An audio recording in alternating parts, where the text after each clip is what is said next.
یہاں سے رسول کریم علیہ السلام نے کردار کے ذریعے تبلیغ اور پھر اعلان نبوت سے پہلے ایک تنظیم عرب کے جوانوں پر، عرب کے سرداروں پر مشتمل بنائی گئی، جس میں نبی کریم علیہ السلام نے بڑا حصہ لیا سرکار نے، اور بڑے اہم لوگوں کو شعور حضور نے عطا فرمائے۔ وہ اس جماعت کا فیصلہ تھا کہ ہم سارے جوان، سارے بڑے لوگ ملیں گے۔ یہ حضور کے اعلان نبوت سے پہلے کی بات ہے۔ ہم بڑے لوگ ملیں گے، کسی بڑے کو کسی چھوٹے پر ظلم نہیں کرنے دیں گے، کسی آدمی کو کسی غریب کا حق نہیں کھانے دیں گے۔ حضور علیہ السلام نے نا اپنے کردار سے، اپنے عمل سے، اور آپ کا جو عمل ہوتا ہے نا وہ اصل ہوتا ہے۔ ایک ہوتا ہے آپ کوئی بات کرتے ہیں، اور ایک ہوتا ہے کہ آپ کوئی عمل کرتے ہیں۔ آپ جب عمل کرتے ہیں تو عمل کے ذریعے بھی لوگوں تک بات پہنچتی ہے کہ دراصل آپ کا اٹھنا بیٹھنا چلنا پھرنا کیا ہے۔ میرے رسول کریم علیہ السلام کا اٹھنا بھی ایک نبی کا، بیٹھنا بھی ایک نبی کا، بات کرنا بھی ایک نبی کا، معاملات زندگی کرنا بھی ایک نبی کا، لین دین کرنا بھی ایک نبی کا۔ ایک شخص کہتے ہیں میں نے اعلان نبوت سے پہلے حضور علیہ السلام سے کوئی چیز خریدی تھی، اور میں نے عرض کیا تھا آپ یہاں تشریف رکھیں، میں پیسے لے کے آتا ہوں۔ میں 3 دن کے بعد آیا۔ دیکھو یہ بات کرنی کتنی آسان ہے، بولنی کتنی آسان ہے، پر 3 دن یہاں میرے بھائی کو کسی شخص کو 2 گھنٹے انتظار کرنا پڑ جائے تو لوگ کہتے ہیں الانتظار اشد من القتل۔ یہ تو قتل سے زیادہ تکلیف والا معاملہ ہے، منتظر رہنا کسی کا۔ کہتے 3 دن کے بعد میں آیا تو میرے رسول کریم وہیں تشریف فرمایا۔ بس اتنا فرمایا یار تم نے مجھے بڑی تکلیف میں ڈال دیا، 3 دن ہو گئے یہاں رکے ہوئے۔ تو حضور نے اپنے کردار کو، اپنے عمل کو، اپنے معاملات کو سب سے پہلے اپنی نبوت کی دلیل کے طور پر پیش کیا۔ کسی نے کیا خوب کہا تھا کہ جو تیری جان کے دشمن ہیں وہ بھی کہتے ہیں، وہ جو تیری جان کے دشمن ہیں، بظاہر تو آئے ہیں نا ہجرت کی رات جان لے لے، لیکن امانتیں حضور کے گھر میں رکھی ہوئی ہیں، امانتیں کاشانہ نور پہ پڑی ہیں۔ وہ جو تیری جان کے دشمن ہیں وہ بھی کہتے ہیں کہ امین تو ہے اور صداقت کی آبرو تو ہے، امین بھی تو ہے، صداقت کی آبرو تو ہے۔ تو پہلے کردار، پھر دوسری بات، اللہ تعالیٰ نے اپنے محبوب علیہ السلام کو اپنا مطلق نائب بنا کر، اپنا محبوب اعظم بنا کر، ویسے ہی سارے انسانوں کے بارے میں کہا وَإِذْ قَالَ رَبُّكَ لِلْمَلَائِكَةِ إِنِّي جَاعِلٌ فِي الْأَرْضِ خَلِيفَةً، میں زمین میں اپنا نائب بنانے والا ہوں۔ لیکن حضور علیہ السلام تو محبوب ہے نا، حضور کی نیابت تو محبوبیت کے درجے پر فائز ہے۔ تو رسول پاک کو رب کریم نے اس طرح کا بنا کے بھیجا کہ حضرت عبداللہ ابن رواحہ رضی اللہ تعالیٰ عنہ بیان فرماتے ہیں کہ اگر حضور کوئی معجزہ نہ بھی دکھاتے، نبی کریم علیہ السلام سے کوئی اعجاز لوگ نہ بھی دیکھتے، تو محبوب کا تو چہرہ ہی اس طرح کا تھا، لوگوں نے دیکھتے جانا تھا اور کلمہ پڑھ کے جانا تھا۔ لیکن باوجود اس کے میرے رسول پاک کا اعجاز یہ ہے، کمال یہ ہے کہ حضور کبھی اشارہ کر دیں تو چاند 2 ٹکڑے ہو جائے، کبھی دعا مانگ دیں تو ڈوبا ہوا سورج واپس آ جائے، کبھی محبوب گزرنے لگے تو پتھر آپ پر سلام پڑے، کبھی حضور پہاڑ پر چڑھ جائیں تو پہاڑ وجد میں آ کر جھومنے لگے، محبوب کا کبھی نماز پڑھاتے ارادہ بن جائے تو اللہ تعالیٰ قبلے کا رخ ہی تبدیل فرما دے۔ کیا خوبصورت سوچ ہے اور کیا نظریہ دیتے ہیں بریلی کے امام۔ فرماتے ہیں اجابت کا جوڑا عنایت کا صحرا، دلہن بن کے نکلی دعائے محمد، اور اجابت نے جھک کر گلے سے لگایا بڑی ناز سے جب دعائے محمد۔ دیکھو خدا کی رضا چاہتے ہیں تو عالم خدا چاہتا ہے رضائے محمد صلی اللہ تعالی علیہ وسلم۔ اور ایک مقام پہ فرماتے ہیں نائب دست قدرت پہ لاکھوں سلام، نائب دست قدرت پہ لاکھوں سلام۔ تو اللہ تعالیٰ نے نبی پاک صلی اللہ تعالی وسلم کو جو اعجاز۔ پھر ایک اور بات، حضور امی ہے، دنیا میں آ کر محبوب نے کسی سے پڑھا ہی نہیں۔ میرے محبوب نے جتنا پڑھا ہے رب کریم سے ہی پڑھا ہے۔ الرحمن علم القرآن خلق الانسان، رحمان نے قرآن سکھایا پھر انسان بنایا۔ اللہ تبارک و تعالیٰ کی بارگاہ کرم سے حضور نے لیا۔ رسول کریم امی ہیں، یہ بھی حضور کی نبوت پر ایک بڑی دلیل۔ دیکھو، ایک ہوتا ہے کوئی آدمی بچپن سے ہی کسی چیز سے شغف رکھے اور جب اس کی عمر بڑی ہو جائے تو کہتے ہیں اس کا تجربہ بڑا ہو گیا ہے، یہ پہلے کوئی شعر کہتا تھا، کوئی ادبی جملہ کہتا تھا، تو اب اس کی یہ کام کرتے کرتے عمر بڑی ہو گئی ہے تو رسوخ حاصل ہو گیا۔ 40 سال کی عمر مبارک تک نبی کریم نے ایک شعر بھی نہیں کہا۔ حضور علیہ السلام نے کبھی کوئی ایسی بات، ویسے تو حضور کی ہر بات حکمت والی، لیکن جس کو عرب کے لوگ اپنے لہجے میں شاعری یا اپنے لہجے میں ادب کہتے تھے، وہ حضور نے بیان نہیں فرمایا۔ لیکن جب 40 سال کی عمر میں اعلان نبوت کیا تو پھر بڑے بڑے فصیح و بلیغ، بڑے بڑے سیانے طفیل بن عمر کہتے ہیں کہ اس شخص کو بھی میں نے دیکھا جسے بڑا ناز تھا اپنی فصاحت اور بلاغت پر، اور جب وہ حضور کے پاس آیا اور اس نے آ کے کچھ باتیں کی تو محبوب خاموشی سے سنتے رہے، اور جب وہ چپ کر گیا تو میرے کریم نے صرف سورہ فاتحہ پڑھی۔ کبھی اٹھتا تھا، کبھی بیٹھتا تھا، کبھی غور کرتا تھا، کبھی دائیں جاتا تھا، کبھی بائیں جاتا تھا، پھر کہنے لگا بتاؤ نا کلام کس کا ہے؟ فرمایا اس رب کا، اس رب کا، اس رب کا جس کا میں رسول بن کے آیا ہوں۔ نبی کریم صلی اللہ تعالیٰ علیہ وسلم امی ہیں، لیکن حضور نے کائنات کے رازوں سے پردے ہٹا دیے، نبی کریم نے جینے کے سلیقے بتا دیے، حضور نے ہر شخص کو اس کے مقصد حیات سے آگاہ کر دیا۔ نبی کریم علیہ السلام نے وہ فلسفہ حیات بیان کیا کہ لوگوں کو صرف جینے میں ہی مزہ نہیں آیا، مرنے میں بھی مزہ آنے لگا۔ لوگ آگے بڑھ بڑھ کے جانیں پیش کرنے لگے، اپنی اولادیں قربان کر، جو فلسفیوں سے کھل نہ سکا اور نکتہ وروں سے حل نہ ہوا، وہ راز ایک طیبہ والے نے بتلا دیا چند اشاروں میں۔ محبوب کریم امی ہیں، لیکن حضور نے اس طرح دنیا کو سکھایا، اس طرح دنیا کو پڑھایا، اس طرح حضور نے علم کے چراغ اور دیپ روشن کیے کہ قیامت تک جسے روشنی ملے گی نا، اسے صرف دروازہ مصطفیٰ سے ملے گی، اسے رسول کریم علیہ السلام کے در دولت سے ملے۔ کچھ لوگوں نے کہا کہ اپنے پاس سے آیات بنا کے لاتے ہیں، اپنے گھر میں بیٹھ کے دعوے کر لینا تو کوئی مشکل کام نہیں نہ ہوتا، سارے لوگ ہی کر لیتے ہیں۔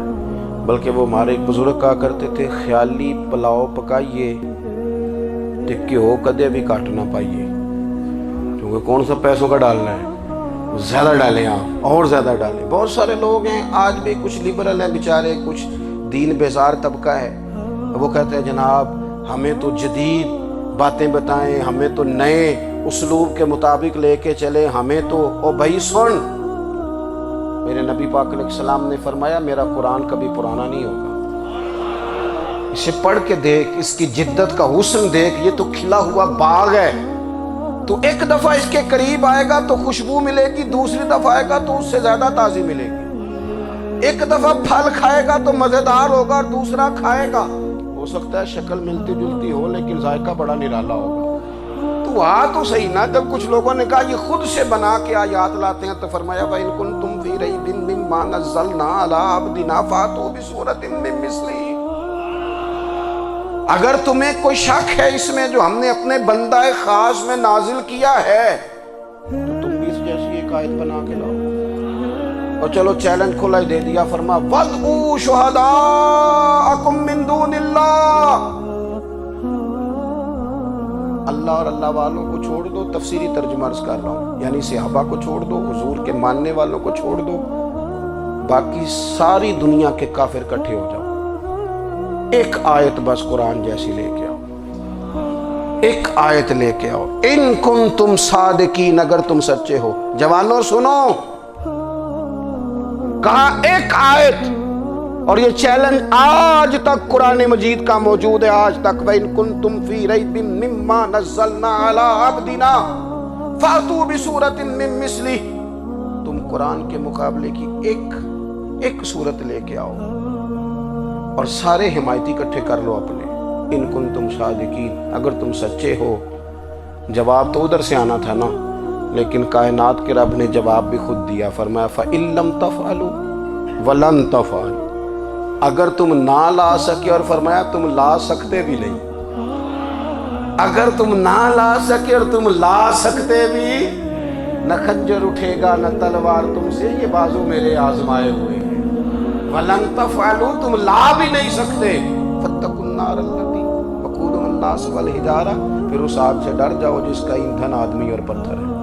اُعِدَّتْ لِلْكَافِرِينَ، بنائی کافروں کے لیے، بنائی مومنوں کے لیے تو رب نے جنت بنائی ہے۔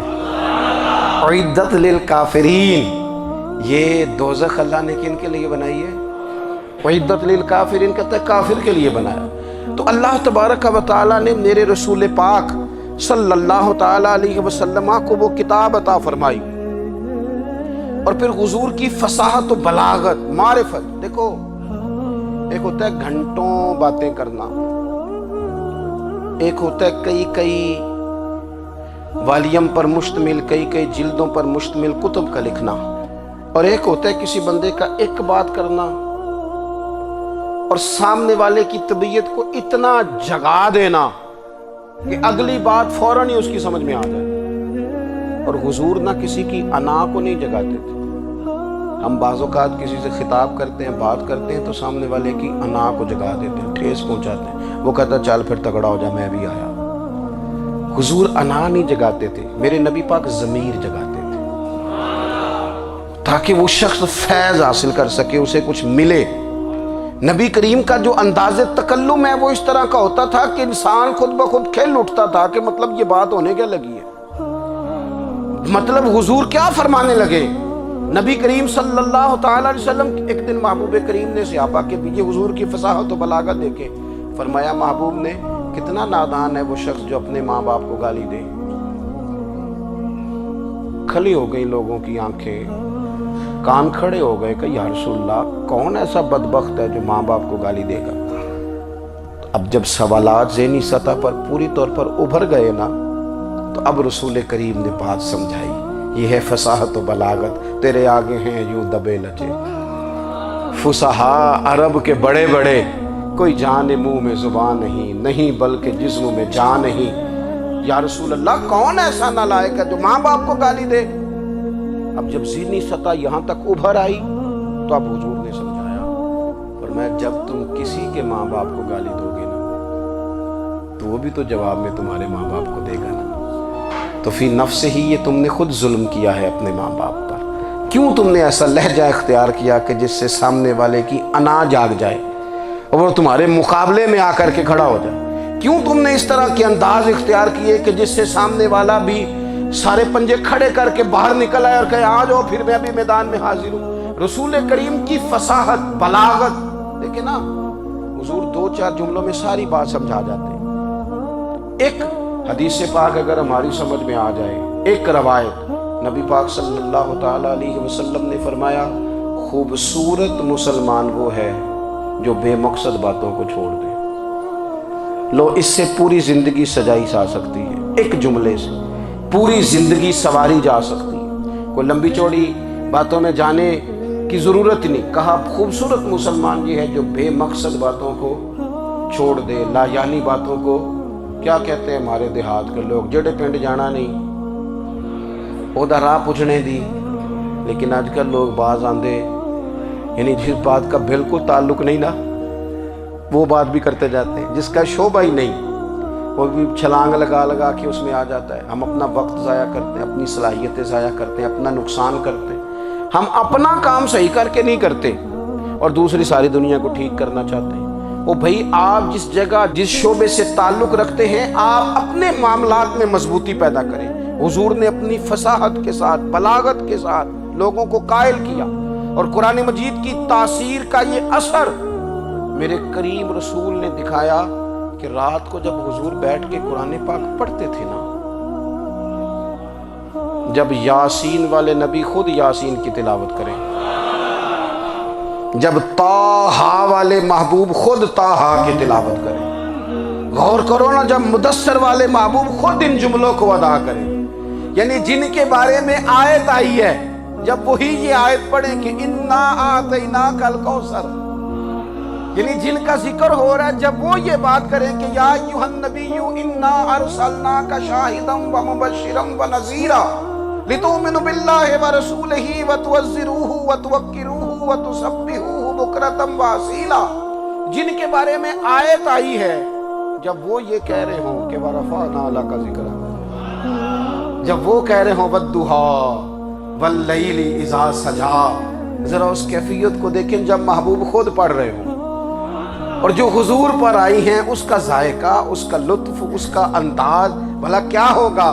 حضور جب رات کو پڑھتے تھے نا قرآن پاک، تو جو پکے کافر تھے نا، ابو جہل جیسے لوگ، وہ بھی جھاڑیوں میں چھپ چھپ کے مدینے والے کی تلاوت سنا کرتے، حضور کی تلاوت سنا کرتے تھے۔ یہی بہتر ہے کہ پردوں میں وہ پردہ پوش رہے، وہ اگر پردے ہٹا دے تو کسے ہوش رہے۔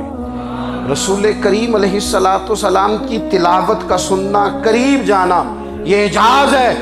حضرت فاروق اعظم کہتے ہیں میں طبیعت کا بڑا ڈاڈا تھا، مزاج کا بڑا سخت تھا، زندگی ہمیشہ ڈٹ کر گزاری، باتوں پر کھڑا رہنا آتا تھا، پر جب میری بہن نے مجھے چند آیتیں سنائی نا تو میں تڑپ ہی گیا۔ گھروں آیا سا مار مقامنے نو، ہن مینو مار دے لے چلو، اوے متے عمر دی عمر برباد ہو جائے جتھے عمر سوار دے لے چلو۔ یہ اعجاز ہے رسول کریم صلی اللہ تعالی علیہ وسلم پر نازل ہونے والی کتاب کا۔ پھر حضور نے خبریں دی، نبی پاک نے خبریں دی، حضور نے فرمایا روم فتح ہوگا، وہ ہوا۔ نبی کریم علیہ السلام نے فرمایا شام فتح ہوگا، تو شام فتح ہوا۔ فرمایا ایران فتح ہوگا، تو ایران فتح ہوا۔ سراقہ بن مالک کہتے ایک گاؤں پر بھی مسلمانوں کی حکومت نہیں تھی، ایک گاؤں پر۔ حضور مکہ مکرمہ سے نکل رہے تھے، مدینہ طیبہ تشریف لے جا رہے تھے، ابھی راستے میں تھے، میں 100 سرخ اونٹوں کے لالچ میں معاذ اللہ حضور کو گرفتار کرنے پہنچ گیا۔ محبوب نے حکم دیا، حضور کا معجزہ میں نے آنکھوں سے دیکھا، میرا گھوڑا زمین میں دھستا چلا گیا، میں نے معافی مانگی، حضور نے معاف کر دیا۔ میں نے سمجھا اچانک ہو گیا ہے، یہ منوانا بھی بڑا مشکل کام ہے۔ شجر و حجر پہچان گئے، انسان کی نظروں میں شاکی رہا۔ یہ کچھ ایسے لوگ ہیں جن کو منوانا توبہ توبہ، ماننے کو تیار نہیں، دیکھ دیکھ کے بھی ماننے کو تیار ہے نہیں، ماننے کو تیار ہی نہیں۔ کہتے ہیں کہ میں نے پھر چاہا آگے بڑھنا، تو پھر زمین کے اندر میرے گھوڑے کے پیر دھنسنے لگے، پھر معافی مانگی۔ کریم تیرے معاف کرنے کی ادا پہ بھی قربان جائیں۔ یہ نہیں فرمایا کہ تو بار بار یوں ہی کرتا ہے، فرمایا معافی مانگتا ہے، جا میں نے معاف کیا۔ کہتے ہیں 3 دفعہ میں آگے بڑھا، 3 دفعہ حضور نے معاف کیا، تو مسکرا کے فرمانے لگے تو یہاں مجھے گرفتار کرنے آیا ہے، وہ کیسر روم کا علاقہ فتح ہوگا۔ وہ کنگن جو پہنتا ہے نا ہاتھوں میں، بادشاہ کے کنگن معروف ہیں، وہ تیرے ہاتھوں میں آئیں گے۔ اللہ کرے آپ سمجھیں، یہ جو لوگ ڈری ڈری سہمی اور ہمارے بچے مایوسی کی معاذ اللہ باتیں کرتے ہیں، وہ دیکھیں حضور کس طرح کی گفتگو فرماتے ہیں۔ ابھی ایک گاؤں پر بھی اسلام کی حکومت نہیں، لیکن حضور کا خبر دینے کا انداز۔ کریم فرمانے لگے وہ کیسر روم کے جو کنگن ہوں گے وہ تیرے ہاتھوں میں آئیں گے۔ جناب سراقہ بن مالک فرماتے ہیں کہ میں مسلمان ہو گیا، حضور کا وصال ہو گیا، کنگن نہیں آئے۔ حضرت ابوبکر صدیق کا وصال ظاہری ہو گیا، کنگن نہیں آئے۔ جناب عمر کا دور آ گیا، سراقہ بوڑھے ہو گئے۔ کوئی بندہ پوچھتا نا کہ اب تو عمر ڈھل گئی ہے، زندگی کا پتہ نہیں، کہنے لگے نہیں میں نہیں جاتا، جب تک کنگن نہیں آتے اسرائیل کوئی نہیں آئیں گے، کیونکہ ساڈے نبی دی زبان ساڈے واسطے قرآن۔ جو دن کو کہہ دیا دن ہے تو دن نکل آیا، جو شب کو کہہ دیا شب ہے تو رات ہو کے رہی، اور خدا نے ان کی زبان کو وہ اختیار دیا، جو نکلی منہ سے ان کے وہ بات ہو کے رہی۔ اور فاضل بریلوی کا تو انداز ہی پھر انوکھا ہے نا، وہ تو کہتے ہیں وہ زبان جس کو سب کن کی کنجی کہے، جس کو سب کن کی کنجی کہے، اس کی نافذ حکومت پہ لاکھوں سلام۔ کہنے لگے نہیں آتے حضرت اسرائیل، فکر نہ کرو، بوڑھے ہو گئے تھے، نکلنا گھر سے بند کر دیا تھا، حضرت عمر کا دور تھا، کنگن آ گئے۔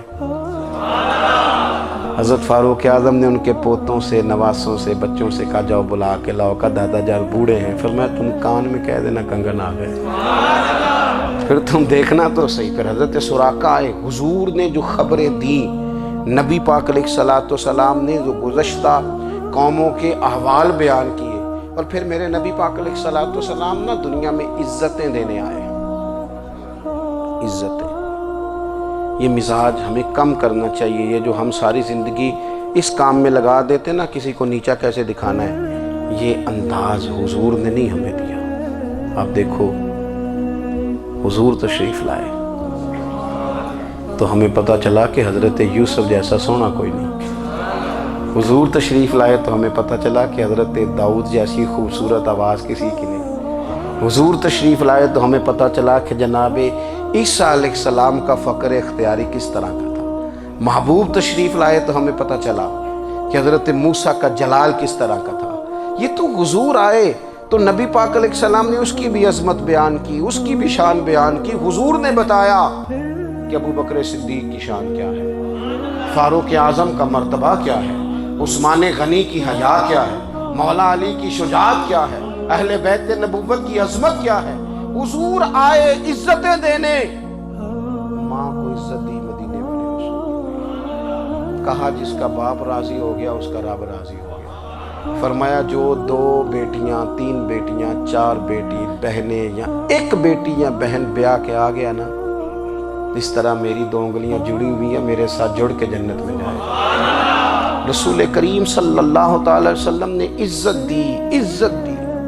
حضور عزتیں دینے، کوئی اعزاز نہیں، ان پڑھ بندہ ہے، سادہ ہے، غریب ہے، مزدوری کرتا ہے، ہاتھوں پہ چھالے، یا رسول اللہ اس کا بھی کوئی اعزاز ہے؟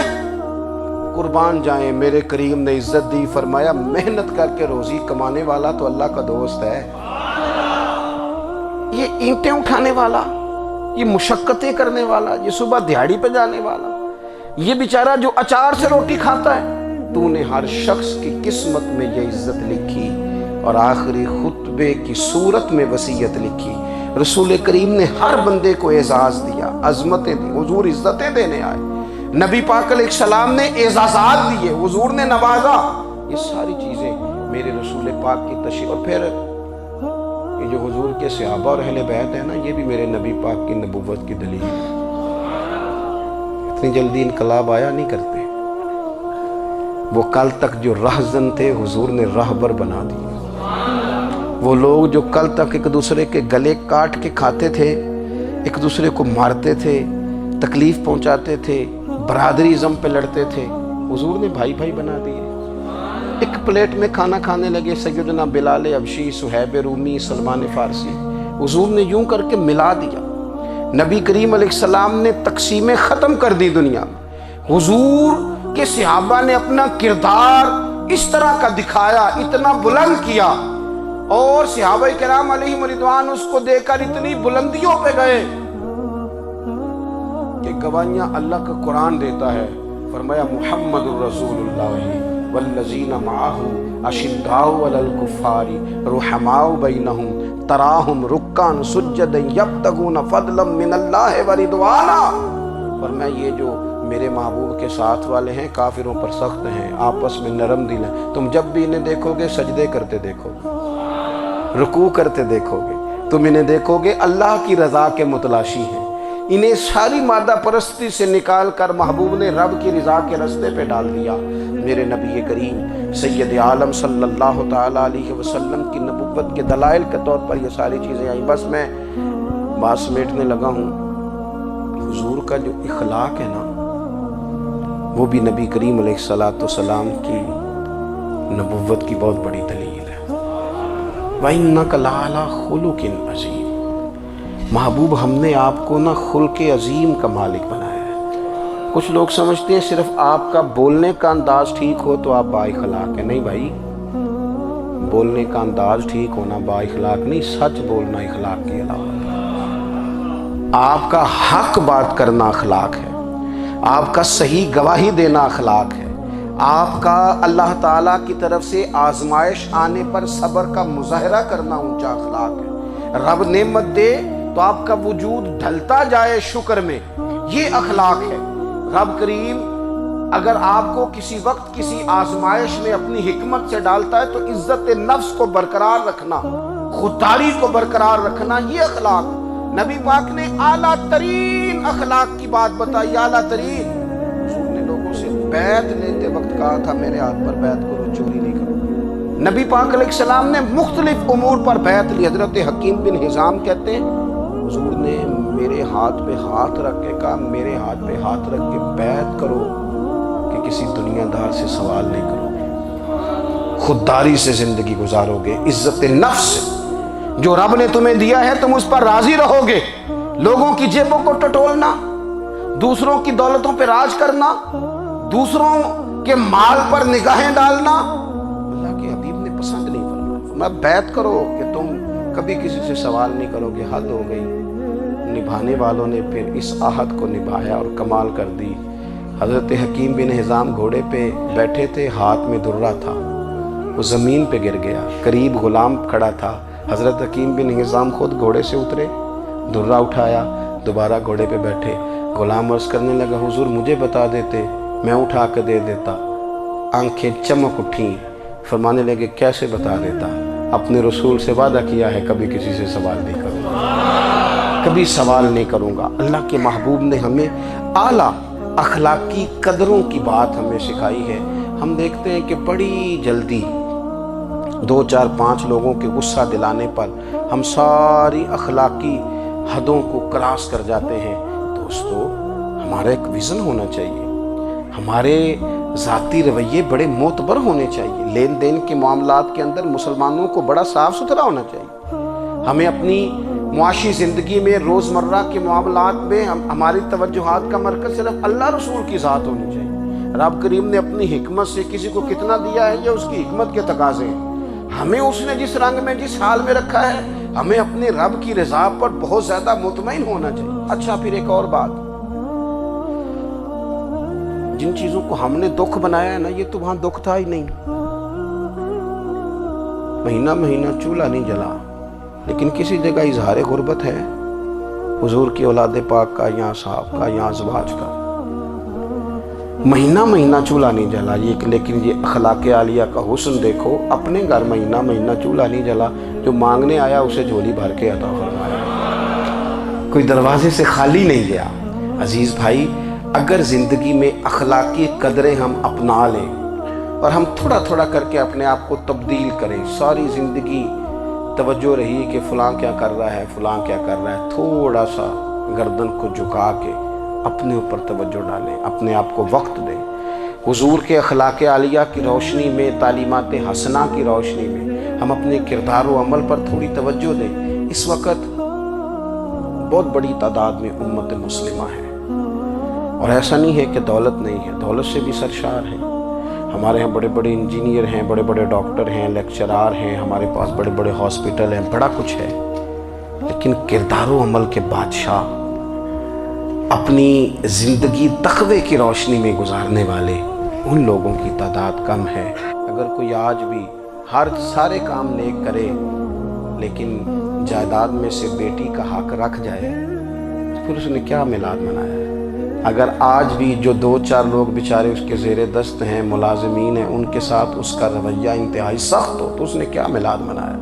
اگر آج بھی وہ برادری ازم کی بنیاد پر دوستیاں کرے اور چھوٹے بڑے کی وہ تقسیم رکھے، جسے حضور نے فرمایا کہ قبیلے تو تعارف کے لیے، ورنہ کسی عربی کو اجمی پر، گورے کو کالے پر کوئی فضیلت نہیں۔ اگر کوئی آج بھی اس برادری ازم کا قائل ہے پھر اس نے کیا میلاد منایا؟ اگر کوئی شخص آج بھی اپنے آپ کو مادہ پرستی میں پوری طرح دھکیل چکا ہے اور رضا الہی کا مسافر نہیں بنا تو اس نے کیا میلاد منایا؟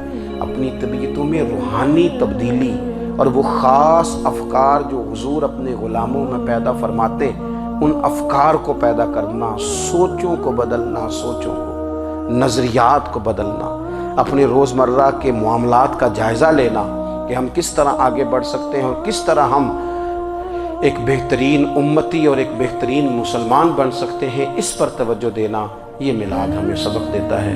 اللہ تعالیٰ مجھے اور آپ کو عمل کی توفیق عطا فرمائے۔ آخر دعوانا ان الحمد